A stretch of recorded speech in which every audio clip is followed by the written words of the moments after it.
مرحبا بعودتكم أيها الطلاب الكرام إلى درس الحديث من جديد. فحياكم الله وبارك الله في علمكم وفي عملكم وفي عمركم وفي رزقكم وفي علمكم وفي كل شيء ما عندكم من الله سبحانه وتعالى. رب زدني علما رب اشرح لي صدري ويسر لي أمري واحلل عقدة من لساني يفقهوا قولي.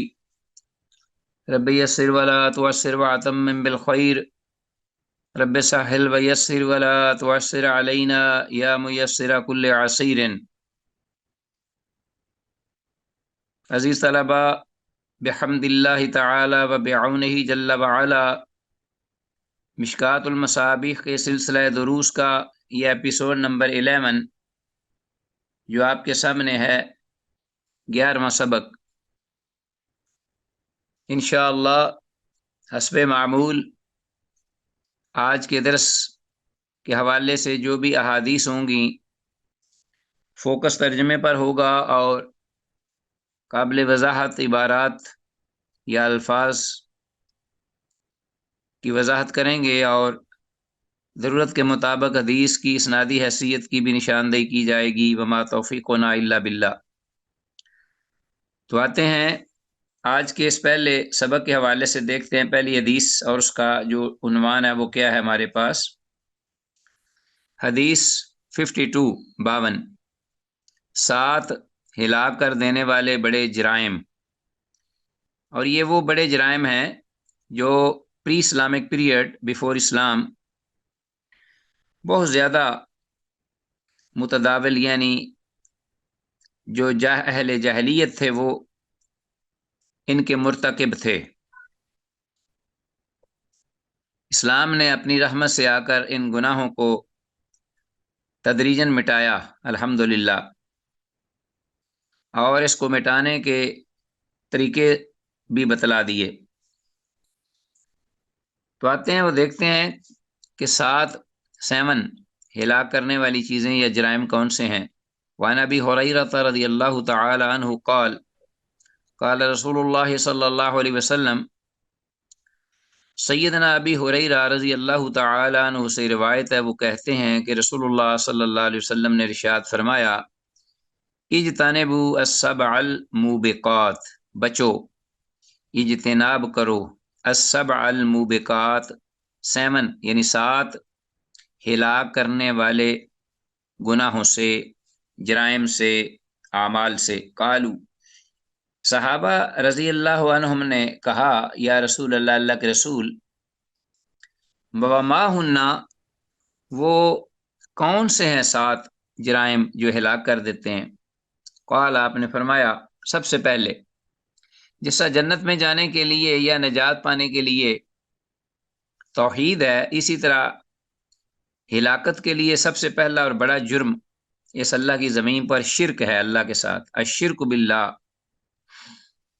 جس کے خاتمے کے لیے تمام انبیاء اور رسول علیہ السلام آئے اس اللہ کی زمین پر اپنی قوموں کی جانب۔ الشرک باللہ، اللہ کی ذات کے ساتھ شرک، والسحر، اور جادو، وقتل النفس، اور اس جان کا قتل، التی، وہ، حرم اللہ، جسے اللہ نے حرام قرار دیا، الا بالحق، سوائے حق کے، یعنی حق کے ساتھ جو قتل ہے وہ جائز ہے، وہ آگے اس کی وضاحت کریں گے ہم۔ وَأَكْلُ الرِّبَا، اور سود کھانا، وَأَكْلُ مَالِ الْيَتِيمِ، اور یتیم کا مال ہڑپ کر جانا، وَالتَّوَلِّي يَوْمَ الزَّحْفِ، اور مارکہ ہے حق و باطل کے ٹکراؤ کے دن، یعنی حق و باطل کے مارکہ کے دن پیٹھ پھیر کر بھاگنا، والتولی یعنی خوف سے، موت کے خوف سے پیٹھ پھیر کر کفر اور ایمان کے مارکے میں پیٹھ پھیر کر بھاگ جانا، وقذف المحصنات الغافلات المؤمنات، اور ان پاکیزہ اور غافل یعنی سیدھی سادی بھولی بالی اہل ایمان خواتین پر تہمت لگانا، بہتان لگانا، قذف، جھوٹا، متفق علیہ۔ یہ عام جرائم تھے جن سے اہل جاہلیت جو ہیں وہ انجوائے کیا کرتے، ولیعذ باللہ۔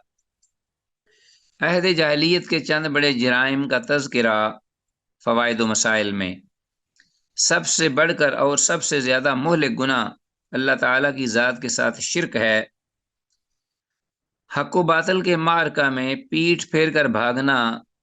من جملہ ان گناہوں میں سے ایک ہے، مگر ایک مسلمان دو کافروں سے بھاگے تو کبیرہ گناہ ہے، اور اگر دو سے زیادہ ہوں تو بھاگنا حرام نہیں بلکہ جائز ہے۔ یہ ذہن میں رکھیں ذرا کہ یہ نہیں ہے کہ اگر 100 سامنے آ گئے تو پھر بھی وہ اپنے آپ کو ان کے سامنے کھڑا کر لے، لیکن افضل یہی ہے کہ تب بھی ٹھہرا رہے، جیسا کہ شیخ عبدالحق محدث دہلوی رحمہ اللہ نے کہا ہے کہ اگر دو سے زیادہ آ جائیں دشمن تو ان کے سامنے سے ادھر ادھر ہونا، چھپنا، یہ جائز ہے، اور افضل یہی ہے کہ اگر 1000 بھی ہوں تو ان کے سامنے اکیلا ڈٹ جائے، جس طرح کے صحابہ میں سے بعض صحابہ نے ایمان کے مار کے، ایمان اور کفر کے درمیان جو مار کے تھے، ان میں اپنا جوش و جذبہ ایمانی جو ہے وہ دکھایا، جو آج بھی مشعل راہ ہے امت کے لیے۔ اللہ اکبر۔ حدیث 53، ایمان کمزور کر دینے والے بڑے گناہ، جس سے ایمان جڑ سے نکل آتا ہے، اور قریب ہے کہ انسان ایمان سے ہاتھ دھو بیٹھے، بالکل آخر تک پہنچا دیتا ہے کفر کے کنارے پر، لیکن بہرحال ایمان سے نکالتا نہیں ہے یہ گناہ، جب تک کہ انسان مرتد یا وہ عمل نہ کرے جو گناہ سے انسان کو نکال دے۔ وعنہ، اور ابو ہریرہ رضی اللہ تعالیٰ عنہ سے ہی یہ روایت مروی ہے،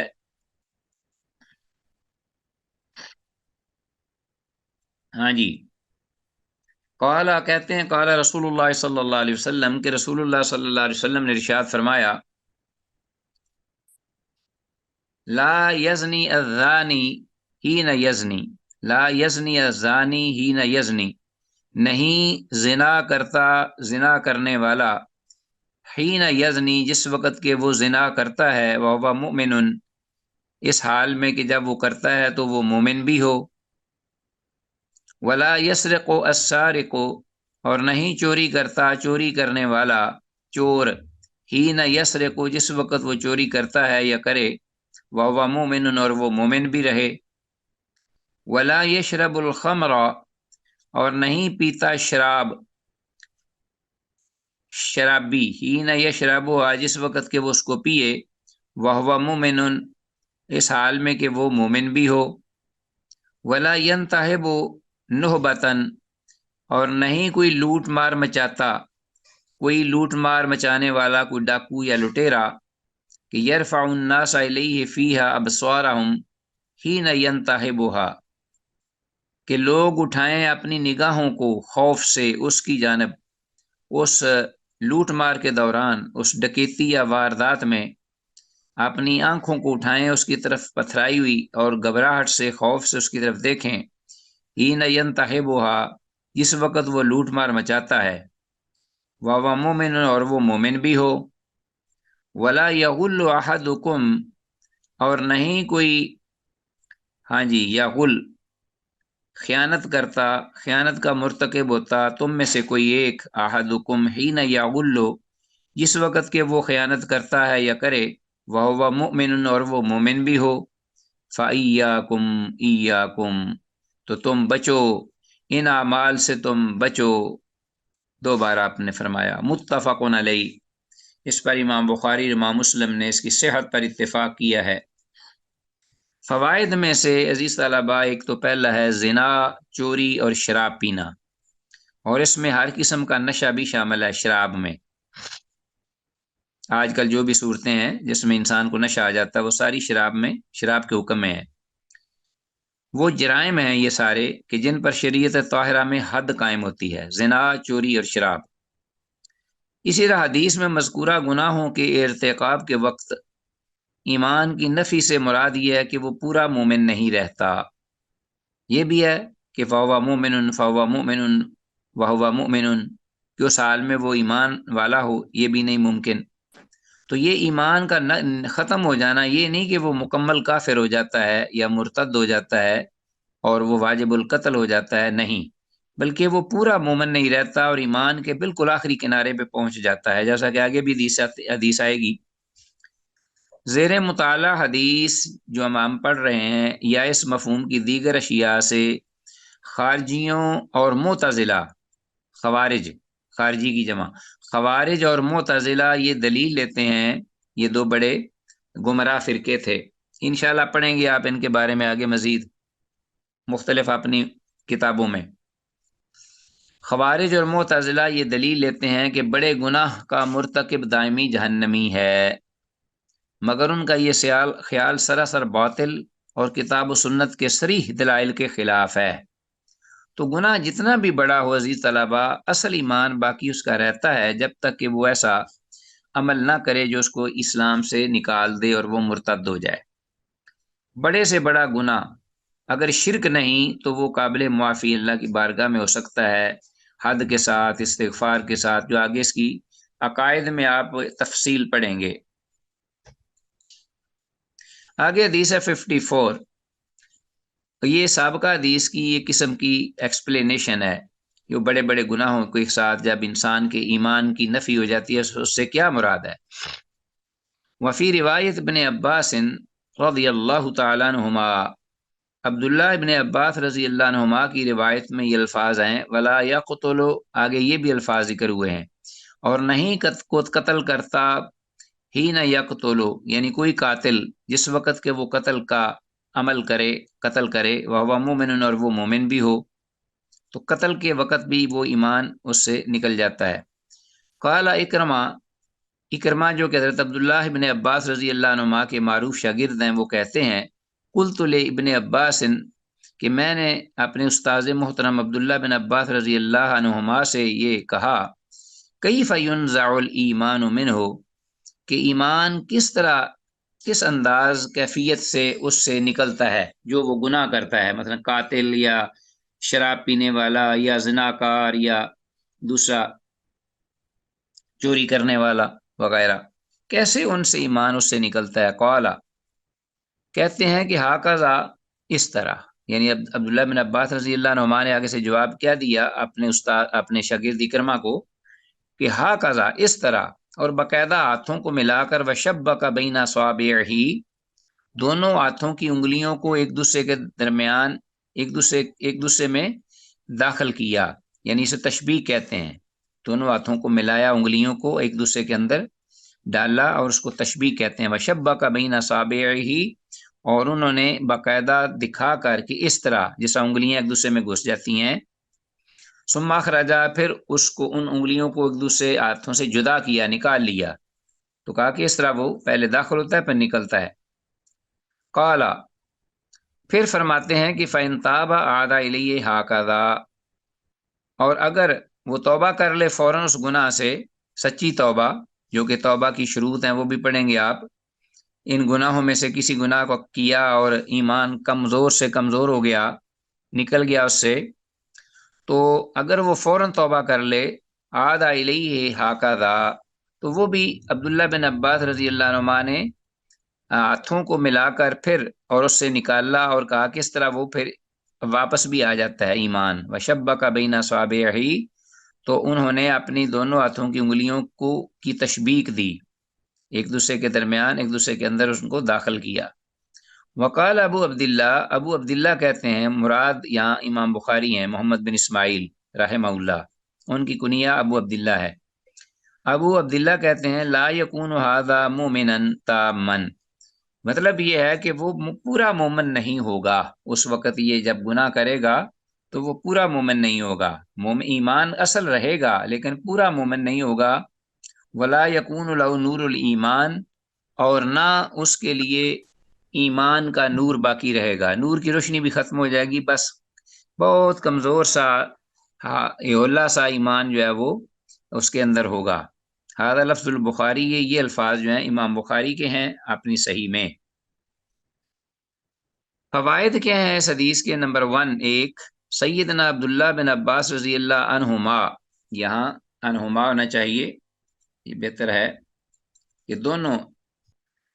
عبداللہ بن عباس رضی اللہ عنہما کی حدیث پچھلی سیدنا ابو ہریرہ رضی اللہ عنہ کی حدیث نمبر 53 کی ایک اعتبار سے وضاحت ہے۔ تو یہ پہلی حدیث جو ہے، یعنی جو کہ ابو ہریرہ رضی اللہ عنہ کی حدیث نمبر 53 کی ایک اعتبار سے وضاحت ہے، ایکسپلینیشن ہے۔ مذکورہ گناہوں کی پھٹکار اس قدر زیادہ ہے کہ جرم کرتے وقت ایمان آدم کا ساتھ چھوڑ دیتا ہے۔ ٹھیک ہے جی، ہاں جی، اور پھر سچی توبہ پر ہی وہ ایمان واپس آ سکتا ہے۔ انتہائی خطرناک بات یہ ہے، نمبر 2 یہ ہے، مذکورہ گناہوں کی پھٹکار اس قدر زیادہ ہے کہ جرم کرتے وقت ایمان آدم کا ساتھ چھوڑ دیتا ہے۔ یعنی کیا؟ آدم کی اولاد کا، آدم کا ساتھ نہیں، یا ابن آدم ہونا چاہیے، یعنی اولاد آدم کا ساتھ چھوڑ دیتا ہے، اور پھر سچی توبہ پر ہی واپس لوٹ سکتا ہے۔ ٹھیک ہو گیا جی، یہ بات ہم نے پہلے بھی ذکر کی ہے۔ نمبر 3، انتہائی خطرناک بات یہ ہے کہ اگر الیاذ باللہ توبہ سے پہلے بندے کی موت واقع ہو جائے تو پھر کیا ہوگا؟ کہ وہ کیسا ایمان ہے، گناہ کیا ہے کوئی اور توبہ کا موقع ہی نہیں ملا، تو ایمان جو ہے وہ تو پھر اس طرح ہی تھا کہ بس الامان والحفیظ۔ اللہ ہم سب کو اس سے محفوظ رکھے۔ حدیث میں ابو عبداللہ سے مراد امام بخاری رحمہ اللہ کی کنیہ ہے، یعنی امام بخاری نے یہ بات ذکر کی کہ اس قسم کا جو صاحب ایمان ہے وہ اس کا ایمان کا نور ختم ہو جاتا ہے اور پورا مومن نہیں رہتا، انتہائی کمزور مومن ایمان والا، لیکن اصل ایمان جو ہے اس سے وہ معروم نہیں ہوتا۔ اگر اصل ایمان سے معروم ہو جائے تو پھر توبہ کا کوئی توقع نہیں بنتا، کیونکہ آدمی جب کافر ہو جائے تو کوئی توبہ کا کوئی تصور ہی نہیں۔ توبہ تو اس وقت تک ہی ہے نا، اس وقت شخص کے لیے جو کہ صاحب ایمان ہو، توبہ اسی کو فائدہ دیتی ہے۔ حدیث 55، منافق کی بڑی علامات۔ اب کچھ سائنز آف ہپوکریٹس، یہ آپ کے سامنے اس حدیث میں، جیسے اگلی حدیث ہے اس میں ذکر ہوں گی کہ منافق اس وقت کا جو کہ رسول اللہ صلی اللہ علیہ وسلم کے وقت کا منافق تھا، اس کی بڑی علامات، یا آج کل جو عملی منافق ہیں، اعتقادی نہیں، عمل کے اعتبار سے، تو ان کے اندر یہ علامات پائی جاتی ہیں۔ وعن ابی ہریرہ رضی اللہ تعالی عنہ قال قال رسول اللہ صلی اللہ علیہ وسلم، ابو ہریرہ رضی اللہ عنہ سے یہ روایت ہے، وہ کہتے ہیں کہ رسول اللہ صلی اللہ علیہ وسلم نے ارشاد فرمایا، آیت المنافق ثلاث، کہ منافق کی نشانیاں 3 ہیں بڑی۔ زیادہ مسلم، اور امام مسلم نے یہ الفاظ بھی آگے زیادہ کیے، وَإِنْ صَامَ، اگرچہ وہ روزے بھی رکھتا ہو، وصلّى، اور نمازیں بھی پڑھتا ہو، وزعم، اور وہ یہ گمان کرتا ہو کہ انہ مسلم، کہ وہ مسلمان ہے، اپنے تئیں وہ مسلمان بھی اپنے آپ کو سمجھتا ہو، روزے نماز روزہ بھی کرتا ہو، تو اس کے باوجود منافق کے اندر اگر ان میں سے کوئی ایک یا تینوں پائی جائیں، ثم اتفقا، پھر اس پر امام بخاری اور امام مسلم دونوں نے اتفاق کیا کہ وہ کون سی 2 علامات ہیں، 3 علامات ہیں منافق کی۔ اذا حدث کذب، جب وہ بولتا ہے یا بولے تو جھوٹ بولے، جب بھی بولے تو جھوٹ بولے، واذا وعد اخلف، اور جب بھی وعدہ کرے تو وعدے کی خلاف ورزی کرے، واذا اؤتمن خان، اور جب امانت دیا جائے تو خیانت کرے۔ تو یہ بڑی علامات ہیں منافق کی، تو اور بھی اس کے علاوہ بھی ہیں، اس میں ان میں حصر نہیں کہ یہی علامات ہیں، اور بھی منافقت کی علامات ہیں۔ اچھا جی، اصل منافق کی تعریف، یعنی فوائد و مسائل میں سے نمبر 1 پہلا یہ ہے کہ اصل منافق کی تعریف یہ ہے، الذی یظہر الاسلام ویبطن الکفر، کہ جو شخص اسلام کو اپنے قول و عمل سے ظاہر کرے اور اپنے دل میں کفر چھپائے رکھے، تو یہ ہے اصل منافق، جو عہد رسالت مآب صلی اللہ علیہ وسلم میں بھی تھا۔ اور اسی طرح نفاق کی 2 بڑی قسمیں ہیں، ایک عمل میں نفاق اور دوسرا عقیدے میں نفاق۔ تو عقیدے میں نفاق رکھنے والا شخص جو ہے وہ بالاتفاق دائرہ اسلام سے خارج ہو جاتا ہے۔ حدیث 56، منافق کی بڑی بڑی علامات۔ ہاں جی، پیچھے بھی منافق کی علامات آئی تھیں، اور یہ بھی ایک اور حدیث ہے جس میں قریباً 4، اس میں 3 اور اس میں ایک اور کا اضافہ ہے، تو جیسا کہ میں نے کہا کہ اس کے علاوہ بھی اور بھی ہو سکتی ہیں، لیکن یہ بڑی علامات تھیں جن کا ان حدیثوں میں ذکر ہوا ہے۔ وان عبداللہ بن عمر بن العاص رضی اللہ تعالی عنہما، عبداللہ بن عمر بن عاص رضی اللہ عنہما سے یہ روایت ذکر کی گئی ہے، قال، وہ کہتے ہیں کہ قال رسول اللہ صلی اللہ علیہ وسلم، کہ رسول اللہ صلی اللہ علیہ وسلم نے ارشاد فرمایا، اربعن، چار خصلتیں، من کن فیہ، کہ یہ چار جس میں ہوں، کانا منافقا خالصا، تو وہ خالص منافق یعنی پیور ایپوکریٹ ہوگا، پیور یعنی خالص منافق ہوگا، جس میں ایک ہی وقت میں چاروں علامات ہیں، والعیاذ باللہ۔ ومن کانت فیہ خصلۃ منہن، اور وہ شخص کے جس میں ان میں سے ایک خصلت، کوئی ایک خصلت پائی جائے، کوئی ایک، کانت فیہ خصلۃ من النفاق، تو اس میں وہی منافقت کی ایک خصلت ہوگی، یعنی پورا منافق اس کو، یا بھاری منافق نہیں کہیں گے، بلکہ اسی خصلت کا حامل منافق ہوگا، حتی یدعہا، یہاں تک کہ وہ اس سے بچ جائے یا اس کو چھوڑ دے۔ اذا تمنا خانا، ایک تو یہ کہ جب امانت دیا جائے تو خیانت کرے، وَإِذَا حَدَّثَ كَذَبَ، اور ایک یہ کہ جب وہ جھوٹ بولے، جب وہ بولے تو جھوٹ ہی بولے، وَإِذَا عَاهَدَ غَدَرَ، اور جب وہ معاہدہ کرے، عہد و پیمان کرے تو اس کی خلاف ورزی کرے، دھوکہ کرے، فریب کرے، وَإِذَا خَاصَمَ فَجَرَ، اور جب وہ لڑائی جھگڑا کرے تو فجرا، تو بےہودہ گفتگو کرے، گالی گلوچ نکالے یا بےہودہ گفتگو بکے۔ متفق علیہ۔ تو اس میں دیکھیے کہ ایک اور چوتھی کا ذکر ہوا ہے جو پہلی حدیث میں تین اور چوتھی کا ذکر نہیں تھا، اور وہ ہے وہ اذا خاصم فجرا، جب بھی جھگڑا کرے کسی سے تو اس کے ساتھ گالم گلوچ تک معاملہ آ جائے، اور وہ فوراً گالیوں کی طرف آ جائے اور بےہودہ گفتگو کرے۔ تو فوائد و مسائل میں پہلا یہ ہے کہ سابقہ حدیث میں تین جبکہ اس حدیث میں چار نفاق کی علامات کا ذکر ہوا ہے، لہٰذا یہ انہی میں اثر نہیں، یعنی علامات اور بھی ہو سکتی ہیں۔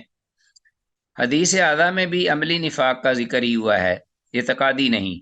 حدیث میں الفاظ کانا منافقا خالصا سے مراد یہ ہے کہ وہ پورا عملی منافق ہوگا جس میں چاروں ایک ہی وقت میں ہوں، اعتقادی ہوگا تو فوراً ہی کافر ہو جائے گا، اور نفاق کی ان خصلتوں کی وجہ سے اس کا ایمان آخری کنارے پہ ہے، بہت ہی کمزور، کیونکہ منافقت بہت ہی ایک کفر سے بھی آگے، اصل جو منافق ہے اعتقادی، وہ کافر سے بھی نچلے درجے میں ہوگا قیامت کے دن جہنم میں۔ ان المنافقین فی الدرک الاسفل من النار والعیاذ باللہ تعالی۔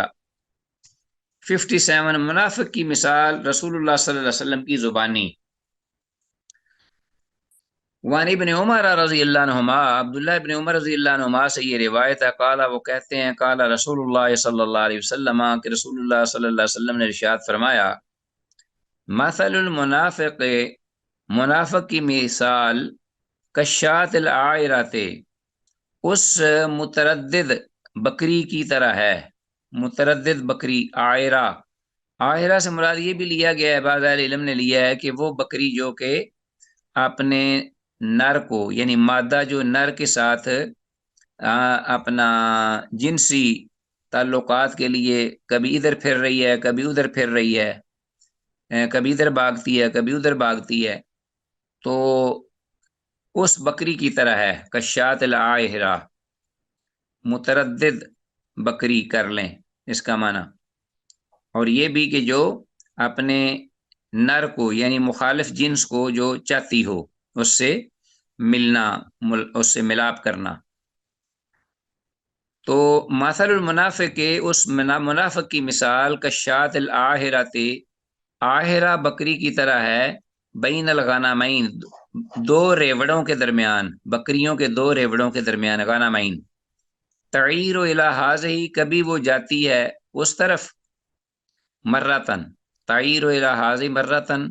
کبھی وہ اس طرف جاتی ہے، وَإِلَى هَذِهِ مرتن، اور کبھی وہ اس طرف آتی ہے۔ تو یہ منافق کی مثال دی گئی، اب دیکھو کس قدر قبیح مثال ہے، وَالْعِيَاذُ بِاللَّهِ یعنی اس منافق کو چین نہیں ہے، وہ کبھی ادھر کبھی ادھر، منافق ہر وقت بے چین اور پریشان رہتا ہے، یہ اس کے فوائد ہیں حدیث کے۔ ان میں سے ایک یہ ہے۔ دوسرا حدیث میں لفظ الآہرہ، الآہرہ تو سے اصل مراد وہ اونٹنی ہے جو نر کی تلاش میں پھرے کہ وہ اس سے جفتی کرے، جیسا کہ میں نے کہہ دیا ہے۔ تو یہاں اونٹنی مراد الآہرہ، تو بکری کی طرح، بکری کی مثال اس آہرہ کی طرف، اس آہرہ کی طرح، اس اونٹنی کی طرح جو نر کی تلاش میں پھرتی ہے۔ منافقین کے بارے میں اللہ تعالیٰ نے ان الفاظ میں یہ کیفیت بیان فرمائی، یہ سورہ بقرہ میں بھی آتے ہیں الفاظ، وَإِذَا لَقُوا الَّذِينَ آمَنُوا قَالُوا آمَنَّا وَإِذَا خَلَوْا إِلَىٰ شَيَاطِينِهِمْ قَالُوا إِنَّا مَعَكُمْ إِنَّمَا نَحْنُ مُسْتَهْزِئُونَ۔ یہ فائدے کے لیے میں نے لکھ دیا ہے، اصل منافق کا جو بھیانک ایک چہرہ ہے۔ ایسے لوگ جب ایمانداروں سے ملتے ہیں تو کہتے ہیں کہ ہم ایمان لا چکے ہیں، اور جب وہ علیحدگی میں اپنے شیطانوں یعنی کافر دوستوں سے ملتے ہیں تو کہہ دیتے ہیں کہ حقیقتاً تو ہم تمہارے ہی ساتھ ہیں،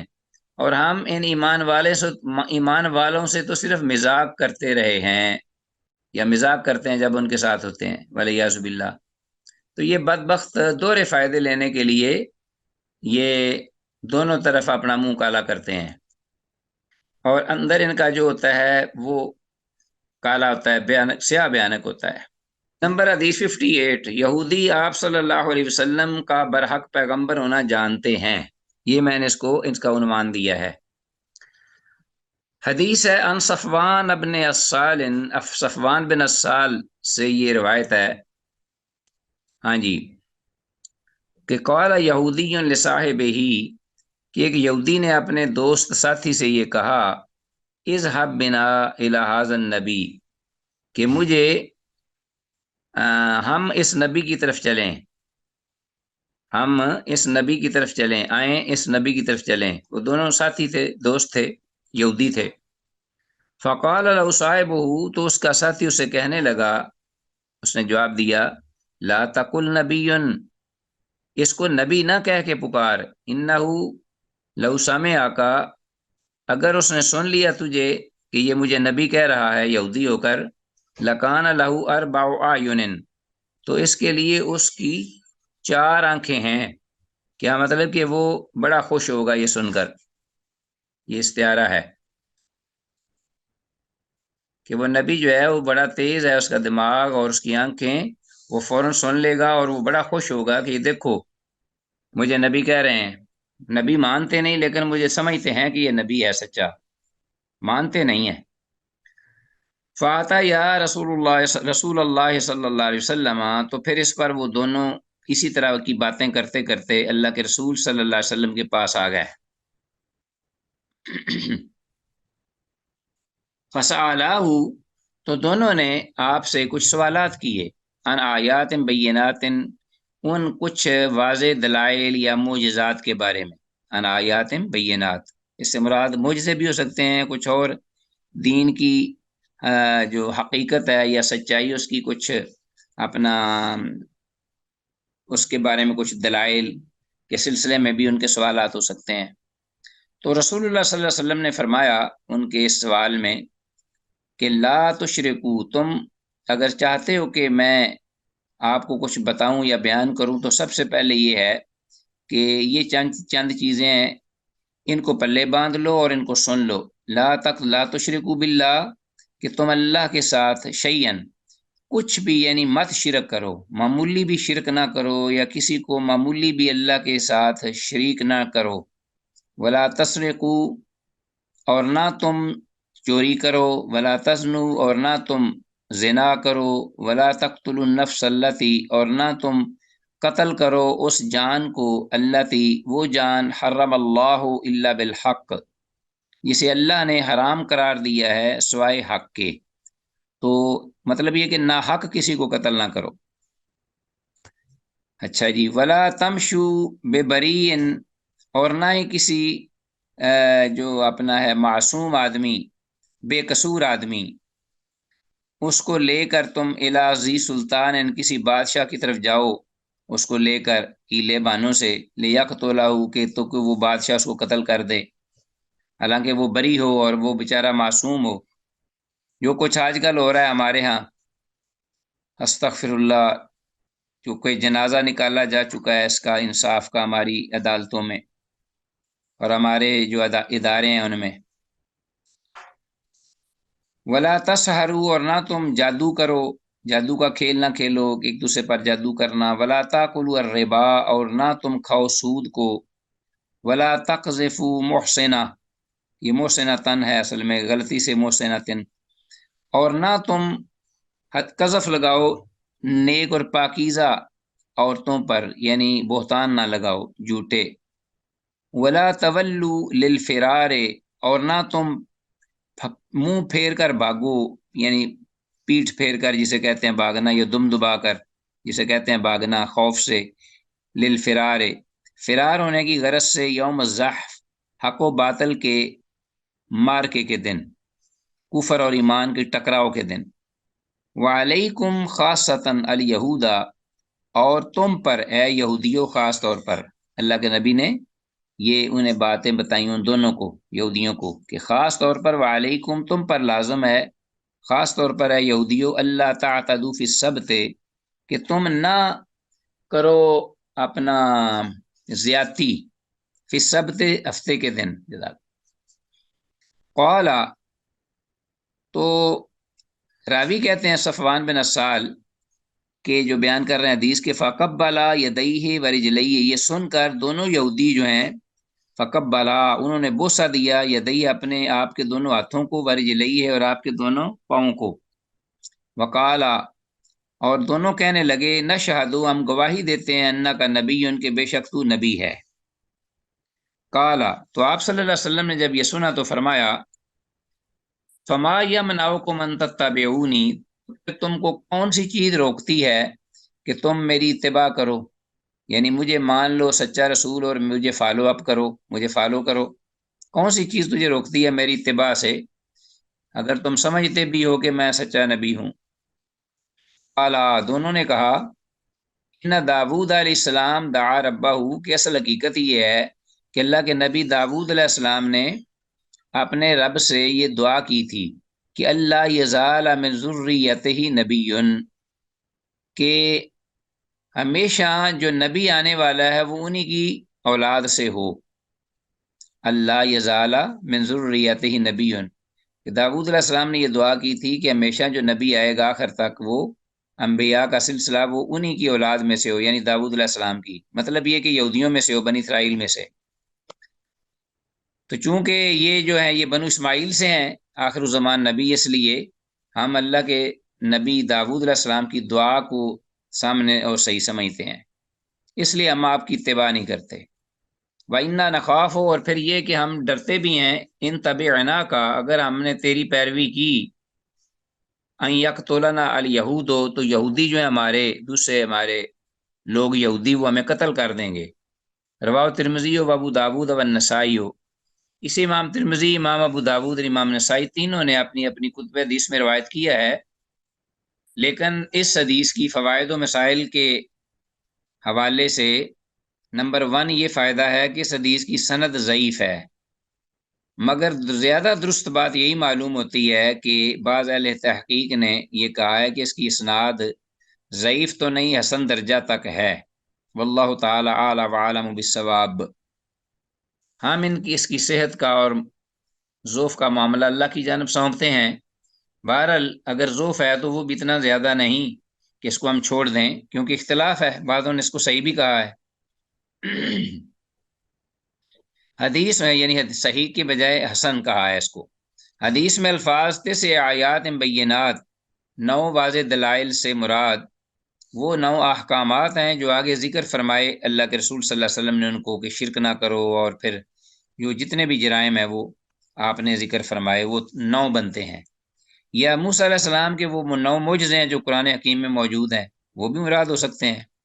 کیونکہ انہوں نے آیات بینات کے بارے میں سوال کیا تھا۔ تو یا تو آپ نے جو انہیں ہدایات دیں وہ 9 مراد ہیں، یا پھر وہ معجزے بھی آپ نے ذکر کیے ہوں جن کا یہاں ذکر نہیں ہے اور قرآن میں ہے، جیسے آیات، یعنی وہ جس میں ید بیضا اور سام بن جانا عصا کا، اور پھر عذاب جو آئے تھے فرعون پر، مینڈکوں کا، ٹڈیوں کا، جوؤں کا، خون کا وغیرہ۔ حدیث میں الفاظ وَلَا تَعْتَدُوا فِي السَّبْتِ کہ ہفتہ کے دن زیادتی نہ کرو سے مراد یہ ہے کہ اس دن شکر نہ کرو، نہ شکار نہ کرو، جو اللہ نے روکا تھا نا میں ان کو کہ یہ تمہاری عبادت کا دن ہے، ہفتہ تمہارے ہی انتخاب ہے، یہ جمعہ دیا گیا تھا تو انہوں نے اختلاف کیا تو اللہ نے جمعہ چھین کر ان کو ہفتہ دے دیا، تو اب تم اس ہفتہ کے دن صرف اللہ کی عبادت کرو، ریاضت کرو، ذکر کرو، بندگی کرو، دنیا کا کوئی کاروبار کرنے کی اجازت نہیں۔ یہ یہودیوں کے لیے تھا، پابندی تھی ان کو، لیکن انہوں نے شکار کیا اور ہیلے بانوں سے، جیسا کہ قرآن مجید میں یہ ذکر آ رہا پڑھیں گے، اللہ تعالیٰ نے تمام کو اس سے منع کیا ہے۔ حدیث میں فوائد و مسائل کے بقیہ جو ہے فوائد میں حدیث میں الفاظ نشہد انک نبی، ہم دونوں گواہی دیتے ہیں کہ آپ نبی ہیں، ان دونوں نے جب آپ کے قدم بھی چومے اور ہاتھ بھی، تو یہ گواہی بطور قبول کے نہ تھی بلکہ اپنے علم کا بیان تھا۔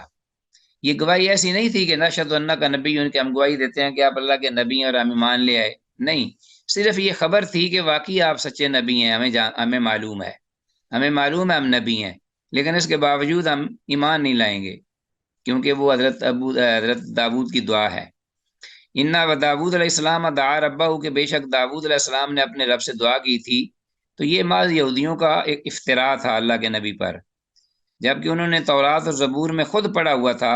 کہ محمد صلی اللہ علیہ وسلم خاتم النبیین ہے اور ان کا دین ہی سب دینوں کا ناسخ ہے، تو انہیں پتہ تھا ان ساری چیزوں کا، اسے جھوٹ باندھ رہے تھے بچنے کے لیے، ہیلا کرنے کے لیے،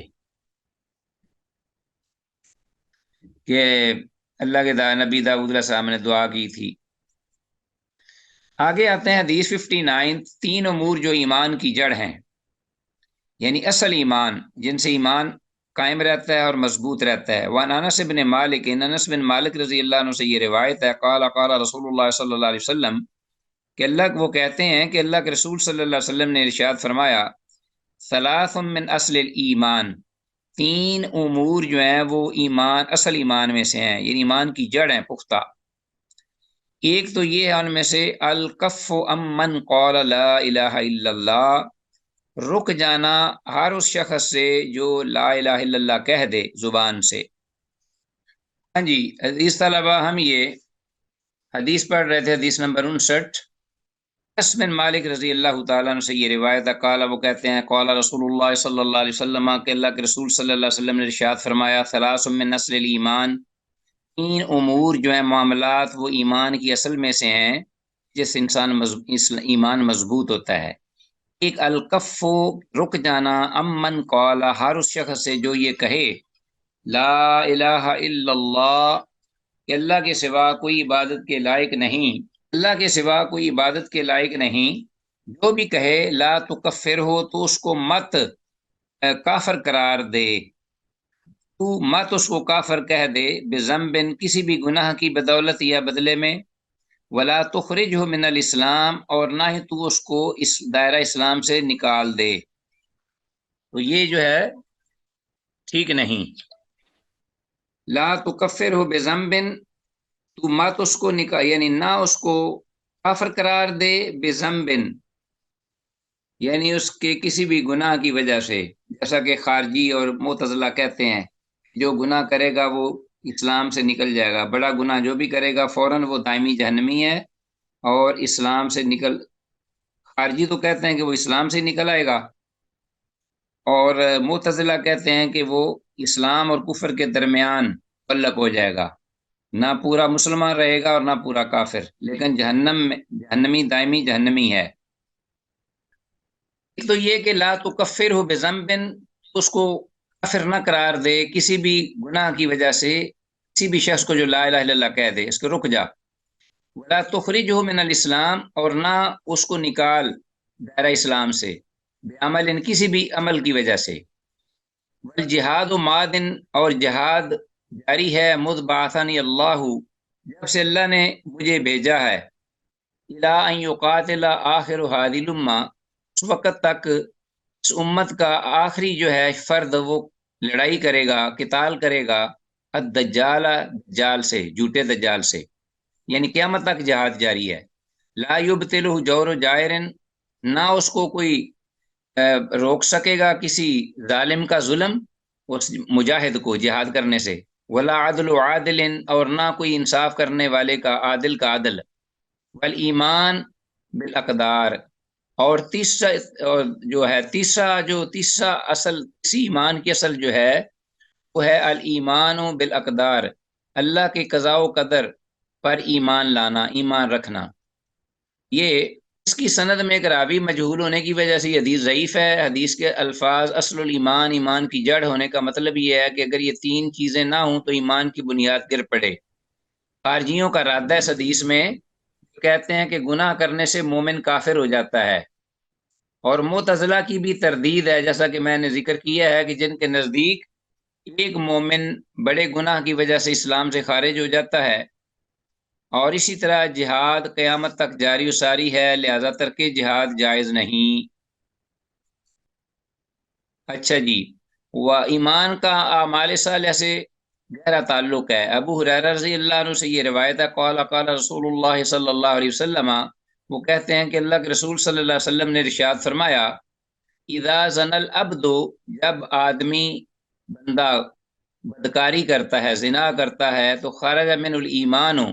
ایمان اس سے باہر نکل جاتا ہے، وکان فوق راسہ، تو وہ ہو جاتا ہے اس کے سر پر ذلت، چھتری کی مانند، تائبان کی طرح۔ فاذا خرج من ذلک العمل، تو پھر جب وہ اس گناہ سے نکلتا ہے آدمی مسلمان، رجع الیہ الایمان،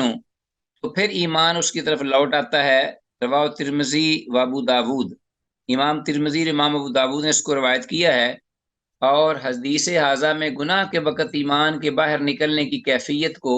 ایک مثالی صورت سے بیان کیا گیا ہے۔ تو بدکاری بڑے گناہوں میں سے گناہ ہے جس سے انسان وقتی طور پر ایمان سے بھی محروم ہو جاتا ہے، والعیاذ باللہ۔ اور حدیث میں لفظ ذلت ان کا مطلب ہر وہ چیز جو سایہ کرے، جیسے خیمہ یا چھت وغیرہ یا چھتری۔ اس موقع پر ایمان کو ذلت ان کے ساتھ مثال دینے میں یہ اشارہ ہے، اگرچہ گناہ کی نوسط کی وجہ سے ایمان کی نورانیت نکل جاتی ہے، لیکن ابھی وہ سائے اور حمایت میں باقی ضرور رہتا ہے، اور اس سے کلی طور پر الگ نہیں ہوتا خارجیوں اور معتزلہ کی طرح۔ اور یہ آج کے سبق کے حوالے سے سوالات ہیں، یہ آپ پڑھ لیجئے گا، یہ اسی طرح انشاءاللہ آپ کے انہی حدیث سے متعلقہ ہیں جو ہم نے حدیث سے مطالعہ کی ہیں، اور یہ آپ کو انشاءاللہ اسی طرح سلائیڈ میں اپلوڈ کر دی جائیں گی۔ هذا ما عندي والله اعلم وعلم بالصواب، والسلام علیکم ورحمۃ اللہ وبرکاتہ۔